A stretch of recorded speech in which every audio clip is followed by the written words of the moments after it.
different features minimal. And then you have the principal component, new variables that are constructed as linear combinations or mixtures of the initial variables.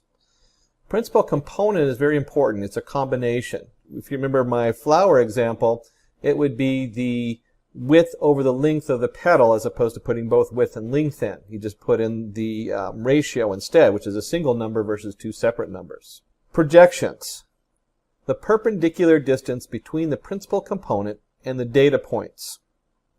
And that goes to that line we had earlier. It's that right angle line of where how those points fall onto the line. Important properties. Important properties. Number of principal components is always less than or equal to the number of attributes. That just makes common sense. You're not going to do 10 principal properties with only 3 features. You're trying to reduce them, so it's just kind of goofy, but it is important to remember that. People will throw weird code out there and just randomly do stuff instead of really thinking it through. Principal components are orthogonal. And this is what we're talking about, that right angle from the line. When we do PC1, we're looking at how those points fall on to that line. Same thing with PC2. And we want to make sure that PC1 does not equal PC2. We don't want to have the same 2 principal points when we do 2 points. The priority of principal components decreases as their numbers increase. This is important to understand. If you're going to create one principal component, everything is summarized into that one component. As we go to 2 components, the priority, how much it holds value, decreases as we go down. So if you have 5 different points, each one of those points is going to have less value than just the one point, which has everything summarized in it. How PCA works. I said there was more in the back end when we talk about the math. This is what we're talking about, is how does it actually work. So now we have understanding that you're looking at a perspective. Now we want to see how that math side works. PCA performs the following operations in order to evaluate the principal components for a given data set. First, we start with the standardization. Then we have a covariance matrix computation. And we use that to generate our eigene vectors and eigene values, which is the feature vector. And if you remember, the eigene vector is like a translation for moving the data from x equals 1 to x equals 2, or whatever, altering it. And the eigene value is the final value that we generate. When we talk about standardization, the main aim of this step is to standardize the range of the attributes so that each one of them lie within similar boundaries. This process involves removal of the mean from the variable values and scaling the data with respect to the standard deviation. And you can see here we have z equals the variable values minus the mean over the standard deviation. The covariance matrix computation. Covariance matrix is used to express the correlation between any 2 or more attributes in multi-dimensional data set. The covariance matrix has the entries as the variance and the covariance of the attribute values. The variance is denoted by var and the covariance is denoted by cov. On the right, we can see the covariance matrix for 2 attributes and their values. When we do a hands-on look at the code, we'll do a display of this so you can see what we're talking about and what that looks like. For now, you can just notice that this is a matrix that we're generating with the variance and then the covariance of x to y.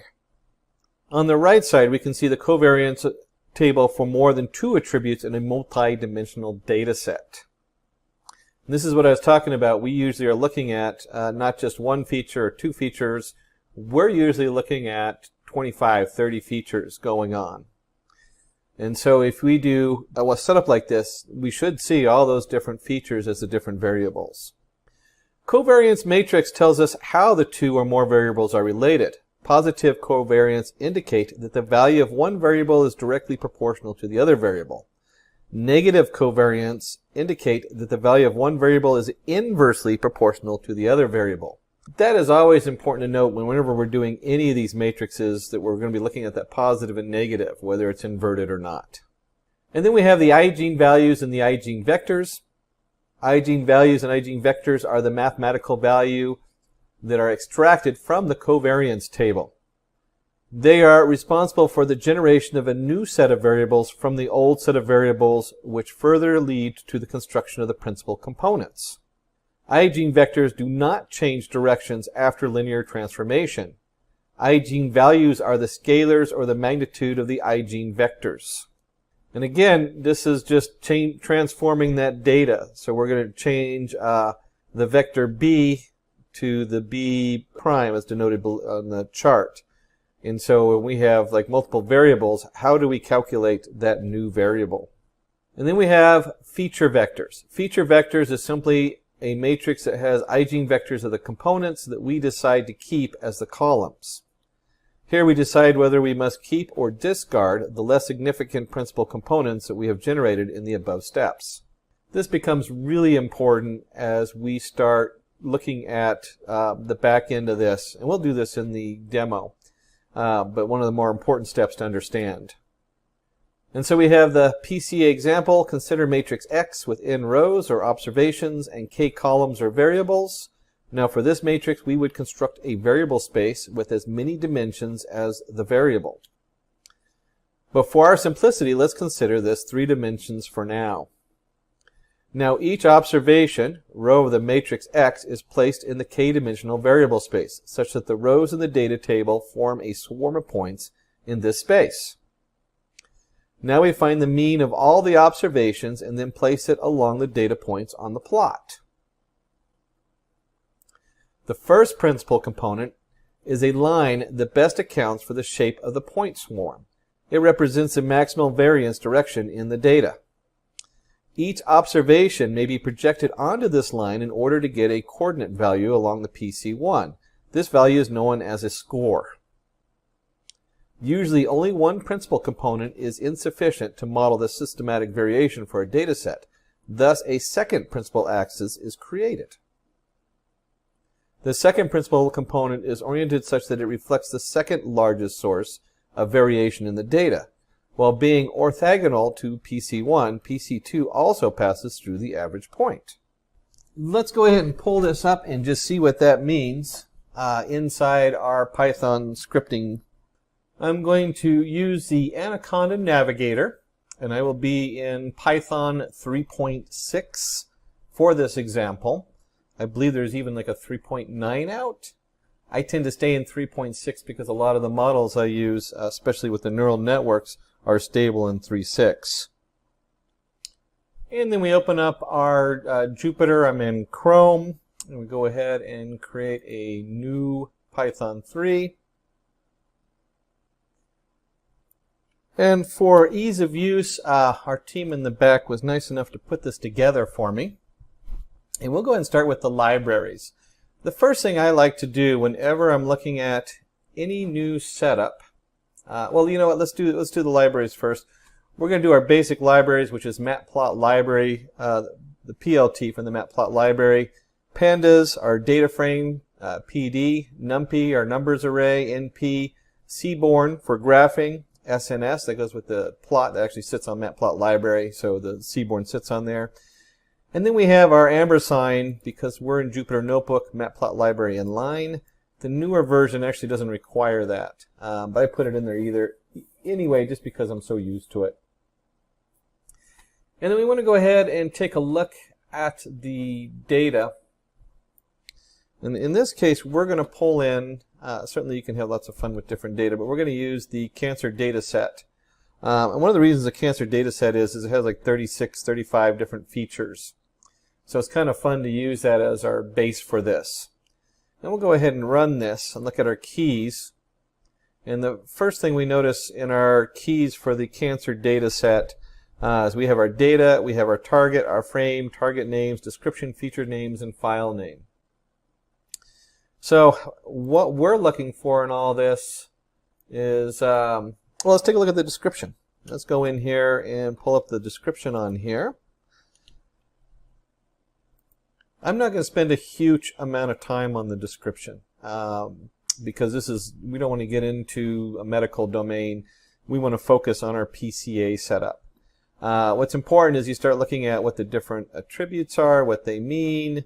If you were in the medical field, you'd want to note all these different things, what they're measuring and where it's coming from. You can actually see the actual different measurements they're taking. No missing attributes. We page all the way to the bottom. And you're going to have your data, in this case our target. And if you dig deep enough to the target, let's actually do this. Let's go ahead and print target names.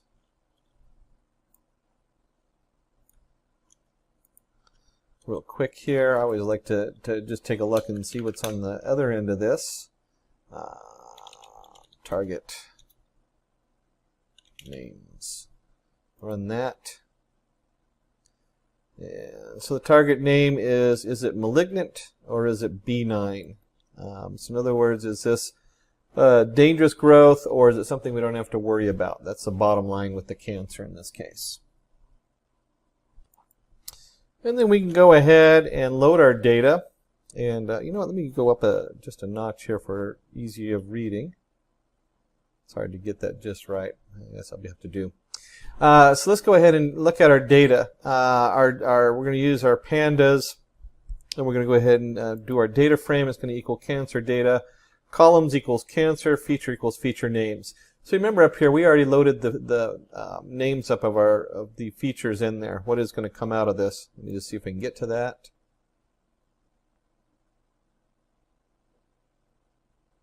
It's at the top of target names. That's just this list of names here in the setup. And we can go ahead and run this code, and it'll print the head.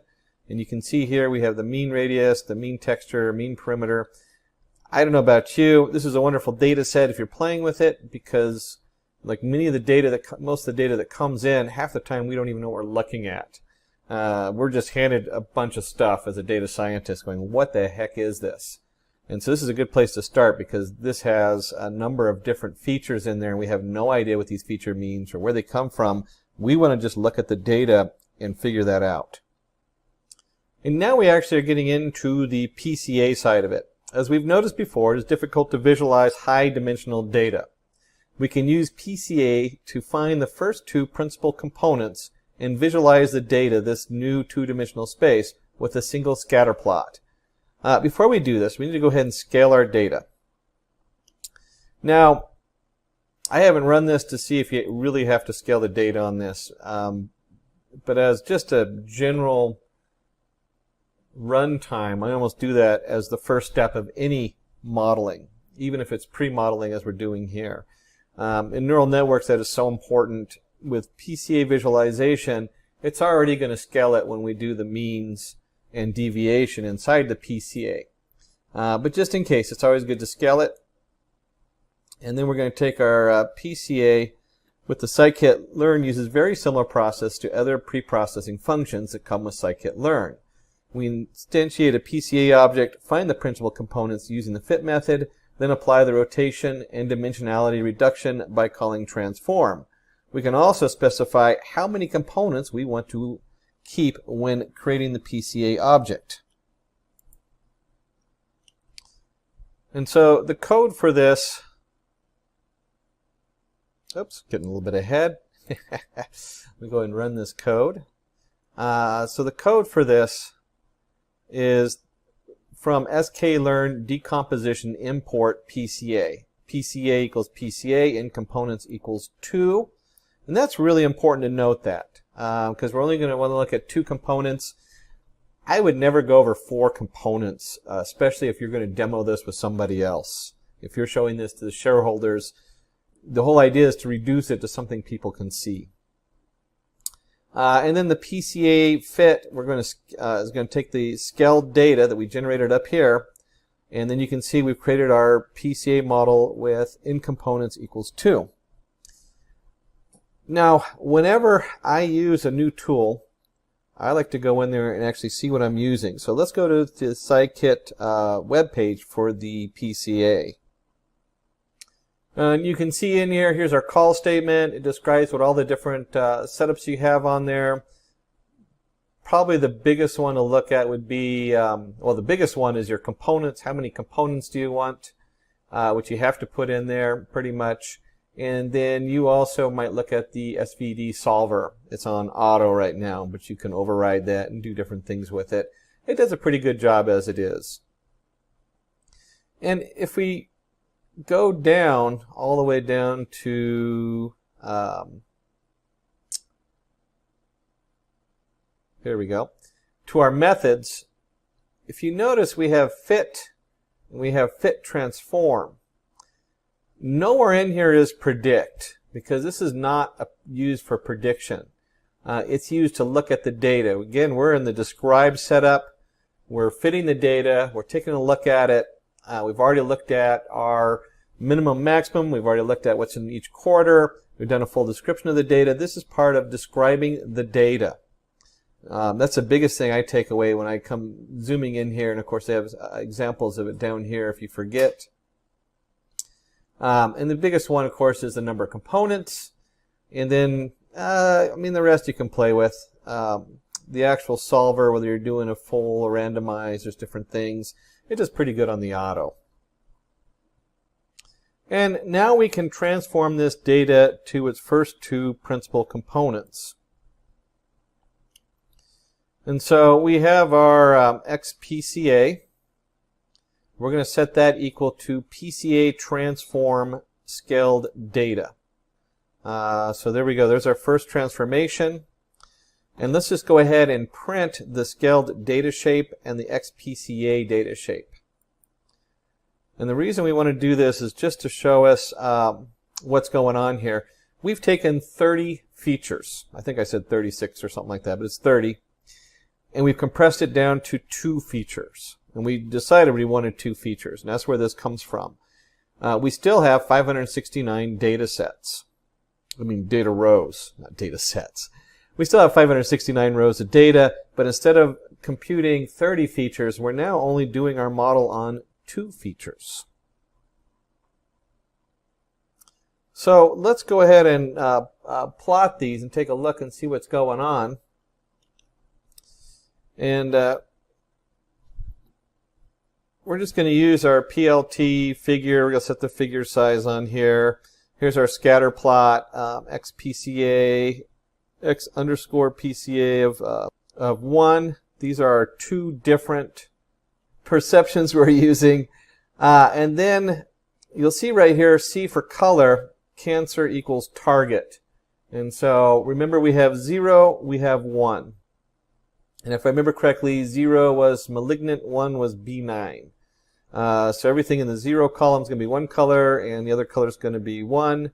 And then we're going to use the plasma map, just kind of telling you what color it is. Add some labels, first principal component, second principal component. And we'll go ahead and run this. And you can see here, instead of having a chart, one of those heat maps with 30 different columns in it, we can look at this and say, hey, this one actually did a pretty good job of separating the data. And a couple things when I'm looking at this that I notice is, first, we have a very clear area where it's clumped together, where it's going to be benign. And we have a huge area, it's still clumped together, more spread out, where it's going to be malignant. Or I think I had that backwards. And then in the middle, because we're dealing with something, in this particular case, cancer, we would try to separate, I would be exploring how to separate this middle group out. In other words, there's an area where everything overlaps, and we're not going to have a clear result on it.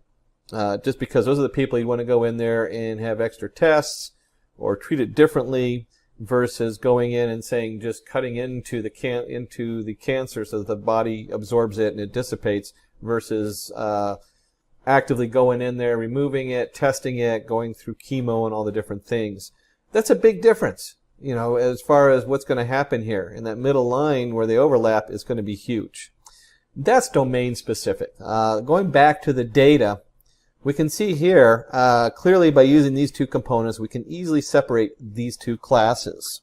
So the next step is, what does that mean? Interpreting the components.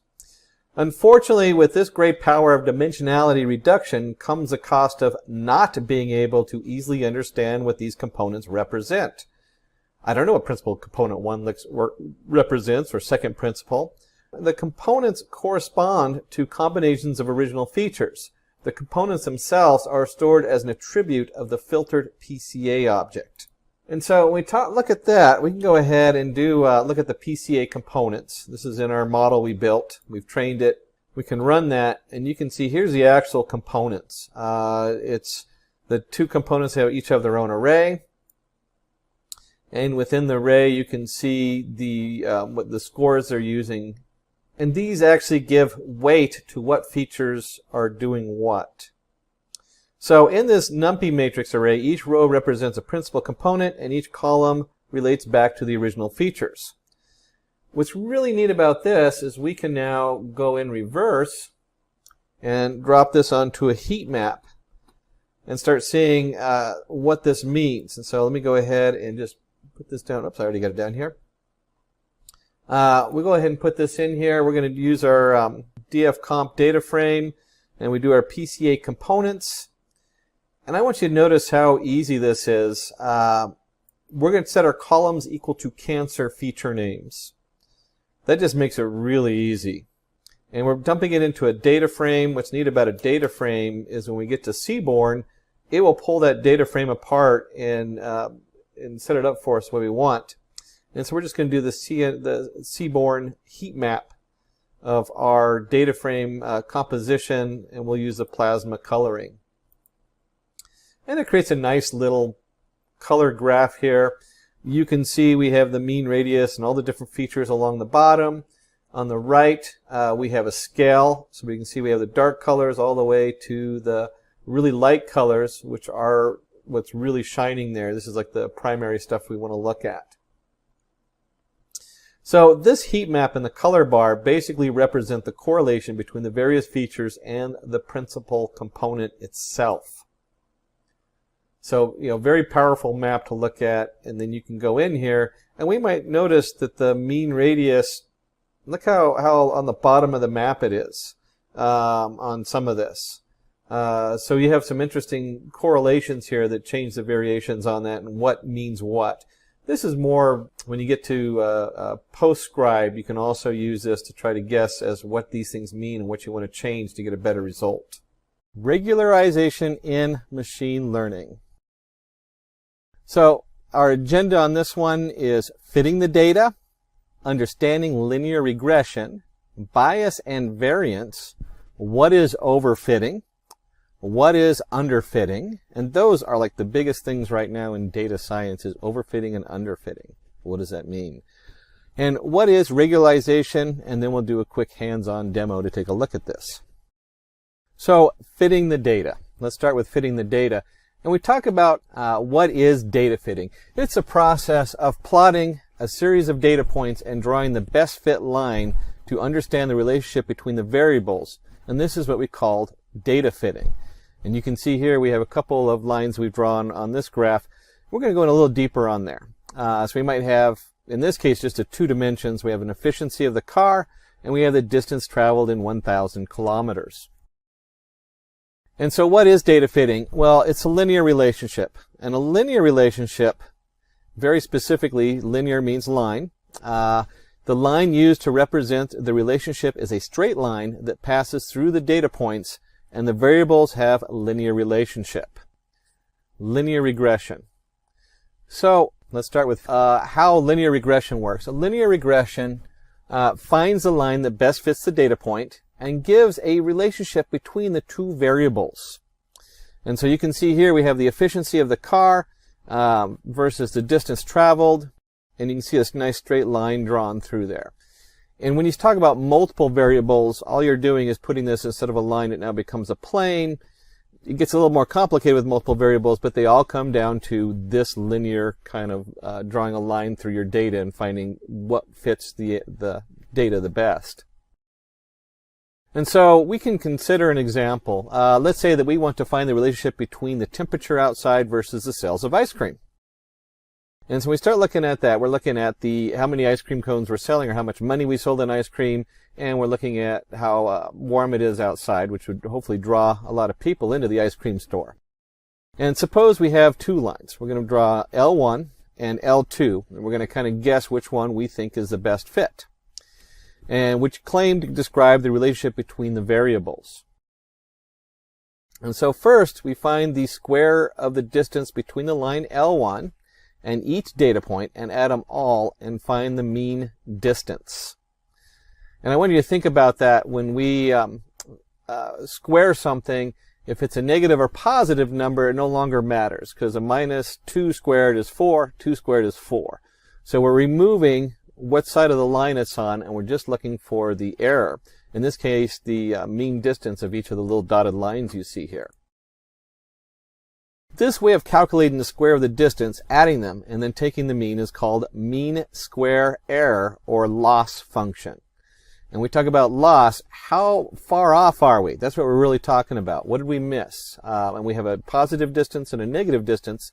And of course, when we square it, it just becomes a positive error.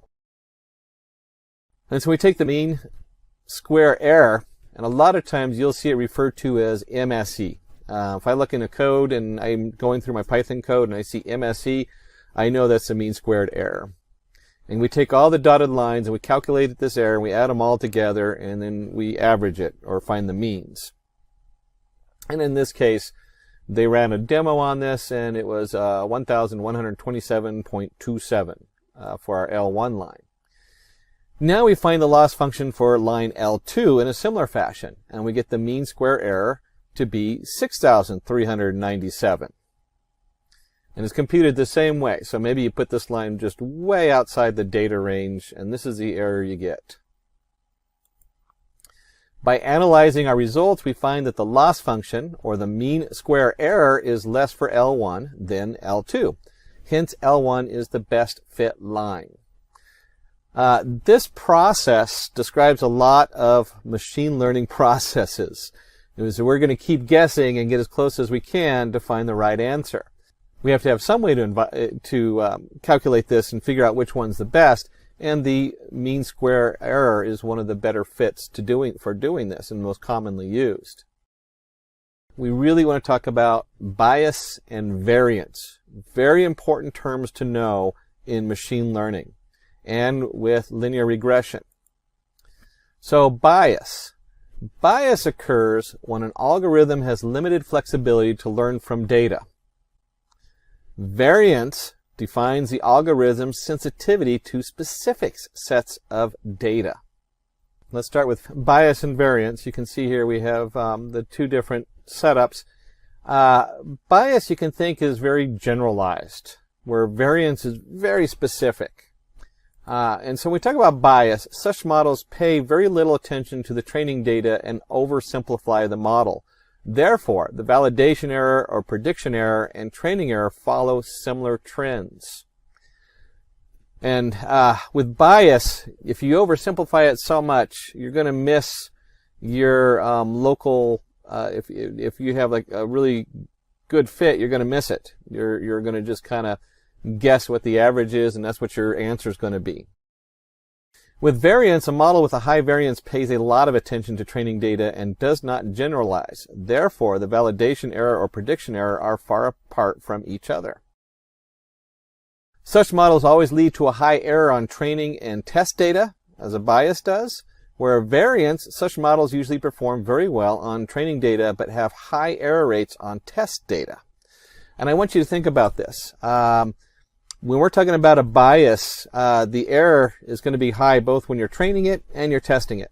Why? Because we're just kind of getting an average. We're not really fitting it close. With variance, we're fitting it so close that the test data does really good.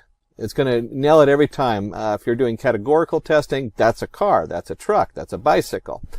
But with variance, suddenly a truck has to have certain features, and it might have to be red because you had so many red pictures. So if it's an 18-wheeler, it has to be red. If it's blue, then it has to be a bicycle. That's the kind of variance we're talking about, where it picks up on something and it cannot get the right answer unless it gets the very specific data. And we see that so that as you're testing it in your models and you programmed it, you got to look for how I trained it, what is coming out, and if it's not looking good on either bias or if it's not looking good on the training or on the test data than your bias in your data. If it really looks good on the training data, then that's going to be your variance. You've overfitted the data. And those are very important things to know when you are building your models in regression of any kind or any kind of setup for predicting. So in dart games, if all the data fall on a particular pointer, this can be considered as a biased throw, and the player aims for the particular score. For variance, if all the darts fall on different pointers and no two darts fall on the same pointer, then this can be considered as a varied throw, and the player aims for various scores. Again, the bias sums everything up in one point, kind of averages it together, where the variance really looks for the individual predictions coming out. So let's go ahead and talk about overfitting. When we talk about overfitting, it's a scenario where the machine learning model tries to learn from the details along with the noise, and the data tries to fit each data point on the curve. You can see that if you plug in your coordinates, you're just going to get the whatever is fitted every point on the data stream. There's no average. There's no 2 points that might have Y might have two different answers, because if the wind blows a certain way, and your efficiency of your car, maybe you have a headwind, so your car might alter how efficient it is as it goes, and so there's going to be this variance on here, and this says no, you can't have any variance with it's going to be exactly this. So it can't be you can't be the same speed or the same car and have a slightly different efficiency. So as the model has very less flexibility, it fails to predict new data points, and thus the model rejects every new data point during the prediction. So you'll get like a really high error on here. And so reasons for overfitting.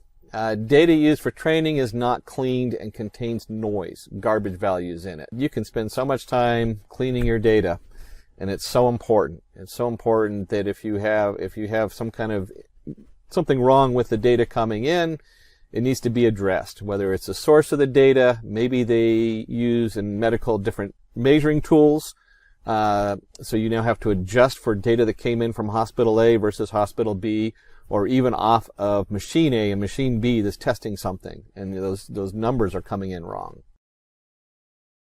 The model has a high variance. Again, wind is a good example. I was talking about that with the car. You may have 100 tests, but because the wind's blowing, it's all over the place. Size of training data used is not enough, so a small amount of data is going to also cause this problem. You only have a few points and you try to plot everything. The model is too complex.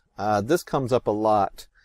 We put too many pieces together, and how they interact can't even be tracked, and so you have to go back, break it up, and find out actually what correlates and what doesn't.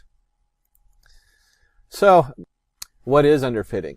A scenario where machine learning models can neither learn the relationship between the data points nor predict or classify a new data point. And you can see here we have our efficiency of our car and our line drawn, and it's just going to be way off for both the training and the predicting data. As the model doesn't fully learn the patterns, it accepts every new data point during the prediction. So instead of looking for a general pattern, we just kind of accept everything. Data used for training is not cleaned and contains noise, garbage, and values. Again, underfitting and overfitting, same issue. You got to clean your data. The model has a high bias. We've seen this in all kinds of things, from the most common is the driving cars to facial identification or whatever it is.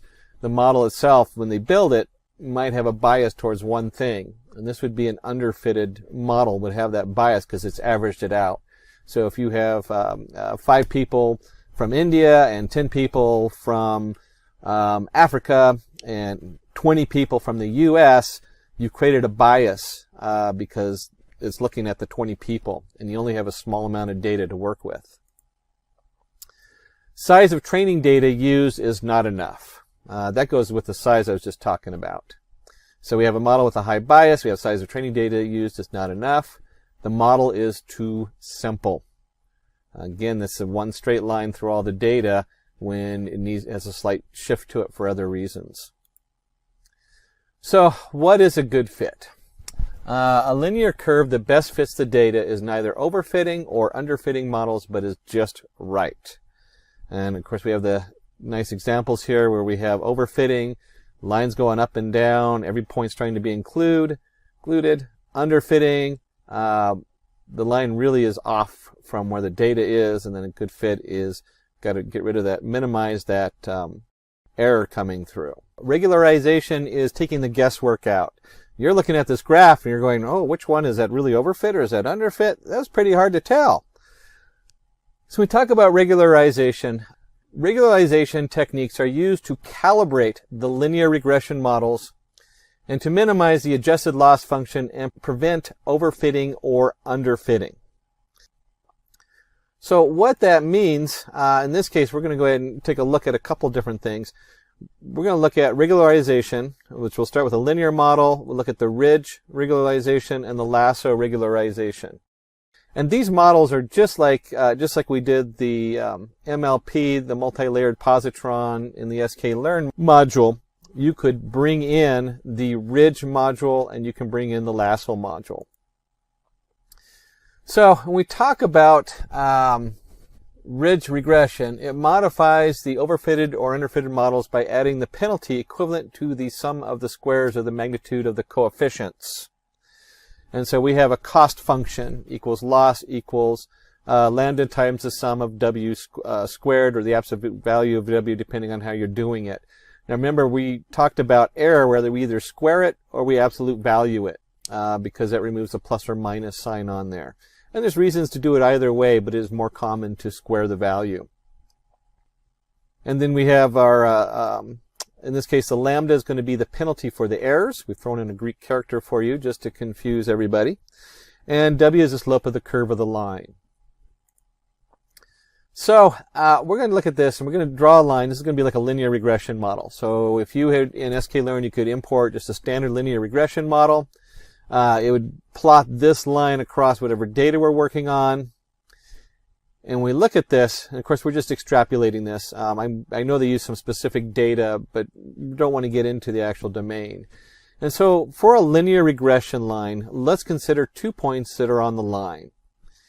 And we'll go ahead and have a loss equals 0.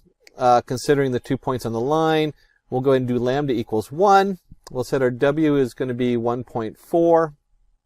Then the cost function equals 0 plus 1 times 1.4 squared, which equals 1.96. So really don't get caught up too much in the math on this, other than understanding that this is something that's very easy for a computer to calculate.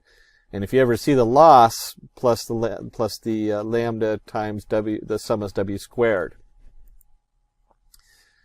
And then let's say we have a ridge regression line, and it does this. We go ahead and plot it, and we do the calculations on the data.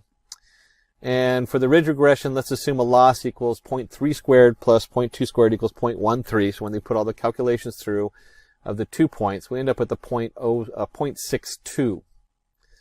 So we've now had a linear regression model. We now had a ridge regression model. And the ridge regression model plots a little differently than the standard linear regression model. And comparing the two models with all the data points, we can see that the ridge regression line fits the model more accurately than the linear regression line. And I find this true on a lot of data I work with. I'll end up using either the ridge regression model or the lasso Mars regression model for fitting, especially dealing with a lot of like stock markets daily setup. They come out slightly better. You get a slightly better fit. And so we have our lasso. We just talked about lasso coming in here. And the cost function equals, instead of doing a squared, we're just going to do the absolute value. And so if you remember, this is where ridge regression changes. Where's my ridge regression model? We're squaring the value here.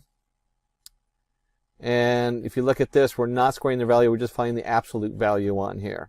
And so the loss of the squared individuals, and here is our lambda symbol again, penalty for errors, and w equals the slope of the curve. And comparing the two models with all the data points, we can see that the lasso regression line fits the model more accurately than the linear regression line. And this is, like I said, I use these two models a lot. The ridge, and this is important, this is kind of the meat of the matter. How do you know which one to use? Some of it is you just do it a bunch of times and then you figure it out. Ridge regularization is useful when we have many variables with relatively smaller data samples. The model does not encourage convergence towards zero, but is likely to make them closer to zero and prevent overfitting. The lasso regularization model is preferred when we are fitting a linear model with fewer variables. So in the iris thing, we had 4 or 5 variables as we measured the different leaf pieces. You might be doing the measurements on the cancer project, which has 36 different variables. So as we get down to the iris with 4 variables, lasso lar will probably work pretty good, where you might use the ridge regularization with more if you have something significantly larger. And it encourages the coefficients of the variables to go towards zero because of the shape of the constraint, which is an absolute value. And with any of this, we want to go ahead and do a demo in lasso and ridge regression. So let's take a look and see what that looks like in our code and bring up our Jupyter Notebook. We'll start with our imports. Pandas is PD, import numpy is np, import matplotlib as plt, sklearn, we're going to import our data sets. It's kind of more generic. We usually just import one data set instead of all of them, but quick and dirty when you're putting some of these together. We have our sklearn model selection. We're going to import our train test split for splitting our data up, and then we'll bring in our linear regression model. And we'll go ahead and run these just to load them up, and then load our data set. We were just talking about that. You could just have imported the load Boston and Boston data set in there instead of loading all the data sets. And then once we've loaded our data set, we want to go ahead and take a look at that data and see what we got here. Let me just go ahead and pop that down there, and we'll go ahead and run it. And so we've gone ahead and taken our Boston data. We put it into our pandas data frame, the Boston data set, and then the Boston columns. So we want to see what's going on with them. We have our target, we have the house price, etc. And so our x equals Boston I location. Now remember, in pandas, the new updates to pandas, they want I location if you're going to pull data. We used to be able to leave this off, but it does something different. It creates a slice versus a direct setup. So make sure you're using that I location and the output. So this is all just bringing our data together. And we can see here, if we do, we print the Boston pandas head, we can see here all of our different aspects we're looking for. And if you're following the X and the Y, the X is everything except for the last column, where Y is that's what this means, all the rows except for the last column, and then Y is all the rows but just the last column. So Y is our house price, and the X is the Crim, Zian, Industry, Chas, Knox, and all these other different statistics they've collected for house sales in Boston. There we go. Whoops, control.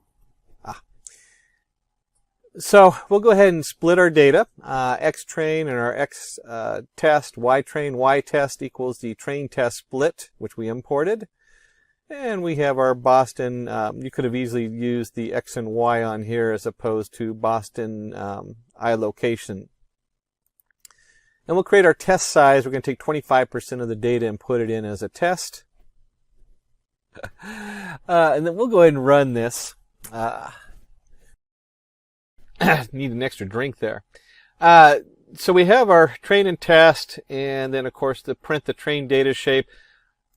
I love doing this kind of thing whenever I'm working with this data. Print out the shape, make sure everything looks correct, so that we have 127 by 13 and 127 by 1, 379 by 13. They should match. And if the data sets are not quite matching, then you know something's wrong and you're going to get all those errors. I don't know how many times I've gone through here and it's dropped a row on one of them and not on the other, or something weird has happened when I'm cleaning the data. This is pretty straightforward and simple because the data comes in a nice pre-package and is all clean for you. So let's go ahead and apply the multiple linear regression model. And we'll call this LREG, linear regression. And we're going to go ahead and fit that linear regression model to X-train and Y-train. Then we'll generate the prediction on the test set. So here's our LREG Y predict with our X test going into the prediction. And let's calculate that mean square error, MSE. I told you you'll see MSE used a lot. People use it in variables and things like that. It's pretty common. And we get our mean squared error equals, this is just the basic formula we've already been talking about. What's the difference squared? Then we look for the average of that. And we'll go ahead and just run this. And you can see when we get through the end of this, we have our mean square error on test. We have our total, and then we have each column coming down. And at this point, unless you really know the data you're working with, it's not going to mean a whole lot. So if it's in your domain, you might know what you're looking at when you see these kinds of numbers coming up. But if it's not, it's just a bunch of numbers, and that's okay. At least that's okay for this demo. And then we're going to go ahead and plot these so we can see what's going on. And this is always kind of fun. It's always nice to have a nice visual of what you're looking at. And you can see here, when we plot the coefficient scores on here, and the guys in the back did a great job putting some pretty colors together, making it look nice, and setting up the columns.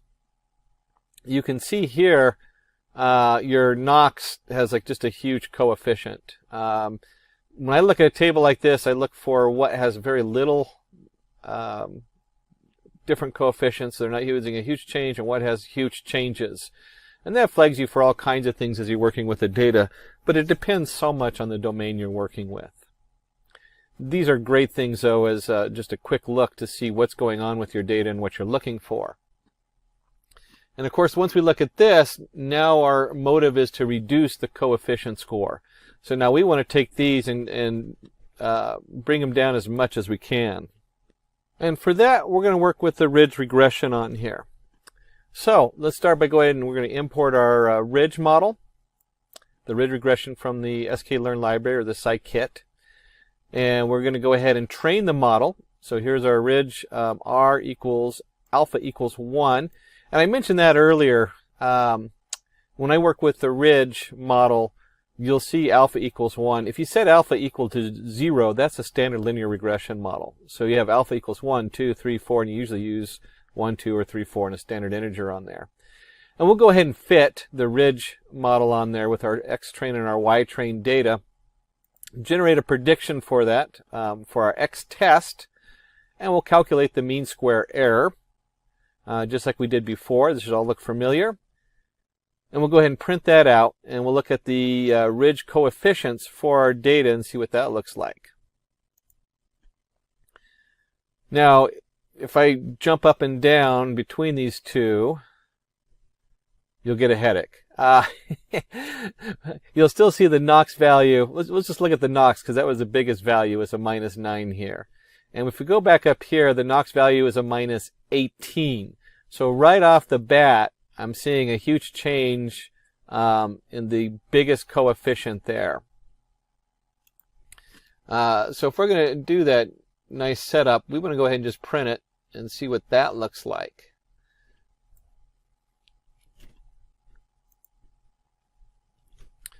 Here we go. And we've set up our plots, subplots, and again, the team put together some nice colors, so it makes it look good. And we're doing an X bar based on the columns. And our LRegress coefficients, color equals color, X, spine, bottom, and so forth.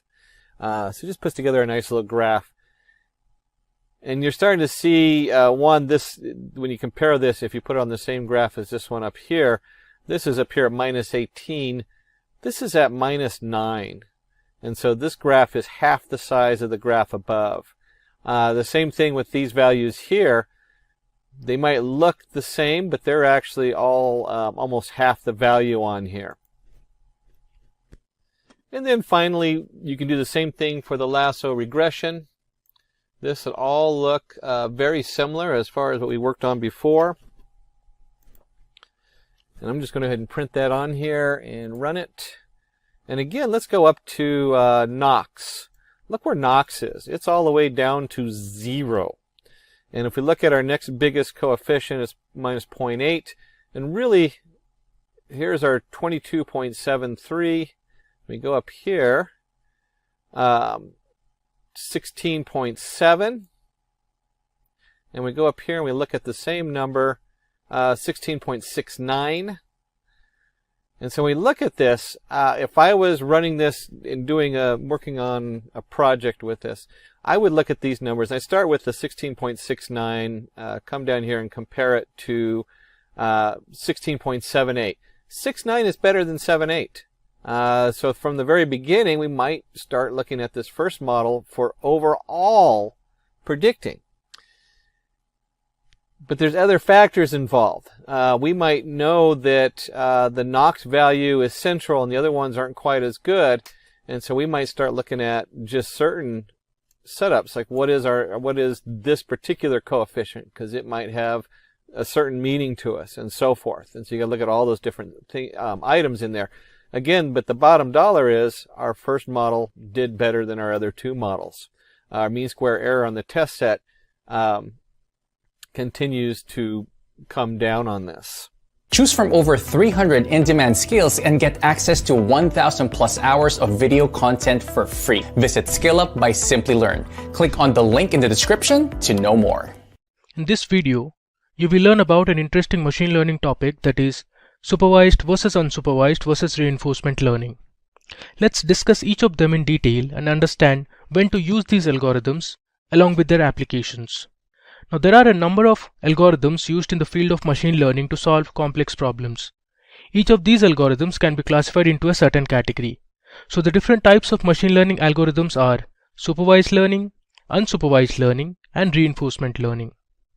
Now, let's look at the definition of each of these learning techniques. Supervised learning uses labeled data to train machine learning models. Labeled data means that the output is already known to you. The model just needs to map the inputs to the outputs. An example of supervised learning can be to train a machine that identifies the image of an animal. Below you can see we have our trained model that identifies the picture of a cat. Unsupervised learning uses unlabeled data to train machines. Unlabeled data means there is no fixed output variable. The model learns from the data, discovers patterns and features in the data, and returns the output. Here is an example of an unsupervised learning technique that uses the images of vehicles to classify if it's a bus or a truck. So the model learns by identifying the parts of a vehicle, such as the length and width of the vehicle, the front and rear end covers, roof hoods, the types of wheels used, etc. Based on these features, the model classifies if the vehicle is a bus or a truck. Reinforcement learning trains a machine to take suitable actions and maximize reward in a particular situation. It uses an agent and an environment to produce actions and rewards.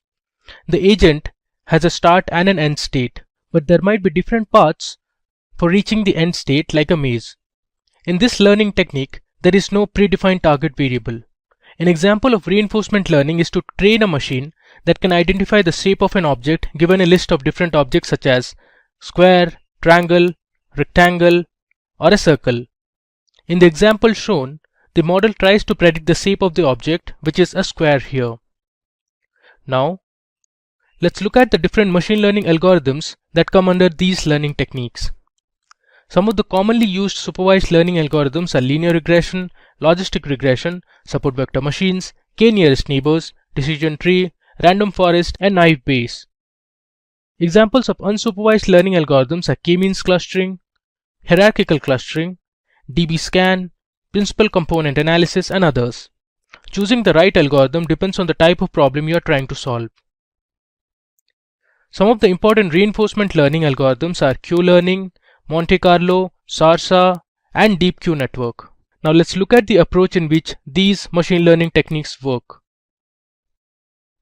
So supervised learning takes labeled inputs and maps it to known outputs, which means you already know the target variable.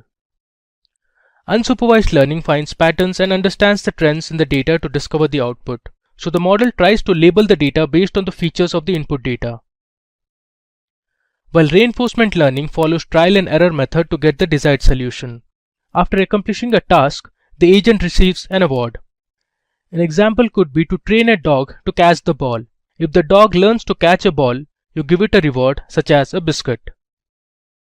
Now, let's discuss the training process for each of these learning methods. So supervised learning methods need external supervision to train machine learning models, and hence the name supervised. They need guidance and additional information to return the result. Unsupervised learning techniques do not need any supervision to train models. They learn on their own and predict the output. Similarly, reinforcement learning methods do not need any supervision to train machine learning models. And with that, let's focus on the types of problems that can be solved using these three types of machine learning techniques. So supervised learning is generally used for classification and regression problems. We'll see the examples in the next slide. And unsupervised learning is used for clustering and association problems, while reinforcement learning is reward based. So for every task or for every step completed, there will be a reward received by the agent. And if the task is not achieved correctly, there will be some penalty used. Now, let's look at a few applications of supervised, unsupervised, and reinforcement learning. As we saw earlier, supervised learning are used to solve classification and regression problems. For example, you can predict the weather for a particular day based on humidity, precipitation, wind speed, and pressure values. You can use supervised learning algorithms to forecast sales for the next month or the next quarter for different products. Similarly, you can use it for stock price analysis or identifying if a cancer cell is malignant or benign. Now, talking about the applications of unsupervised learning, we have customer segmentation. So based on customer behavior, likes, dislikes, and interests, you can segment and cluster similar customers into a group. Another example where unsupervised learning algorithms are used is customer churn analysis. Now, let's see what applications we have in reinforcement learning. So reinforcement learning algorithms are widely used in the gaming industries to build games. It is also used to train robots to perform human tasks. If getting your learning started is half the battle, what if you could do that for free? Visit SkillUp by Simply Learn. Click on the link in the description to know more. Reinforcement Learning by Simply Learn. My name is Richard Kirshner with the Simply Learn team. That's www.simplylearn.com. Get certified, get ahead. We're going to cover reinforcement learning today. And what's in it for you? We'll start with why reinforcement learning. We'll look at what is reinforcement learning. We'll see what the different kinds of learning strategies are that are being used today in computer models under supervised versus unsupervised versus reinforcement. We'll cover important terms specific to reinforcement learning. We'll talk about Markov's decision process, and we'll take a look at a reinforcement learning example. Well, we'll teach a tic-tac-toe how to play. Why reinforcement learning? Training a machine learning model requires a lot of data, which might not always be available to us. Further, the data provided might not be reliable. Learning from a small subset of actions will not help expand the vast realm of solutions that may work for a particular problem. You can see here we have the robot learning to walk. Very complicated setup when you're learning how to walk, and you'll start asking questions like, if I'm taking one step forward and left, well, what happens if I pick up a 50-pound object? How does that change how a robot would walk? These things are very difficult to program because there's no actual information on it until it's actually tried out. Learning from a small subset of actions will not help expand the vast realm of solutions that may work for a particular problem. And we'll see here it learned how to walk. This is going to slow the growth that technology is capable of. Machines need to learn to perform actions by themselves and not just learn off humans. And you see the objective climb a mountain. A real interesting point here is that as human beings we can go into a very unknown environment and we can adjust for it and kind of explore and play with it. Most of the models, the non-reinforcement models in computer machine learning aren't able to do that very well. There's a couple of them that can be used or integrated. To see how it goes is what we're talking about with reinforcement learning. So what is reinforcement learning? Reinforcement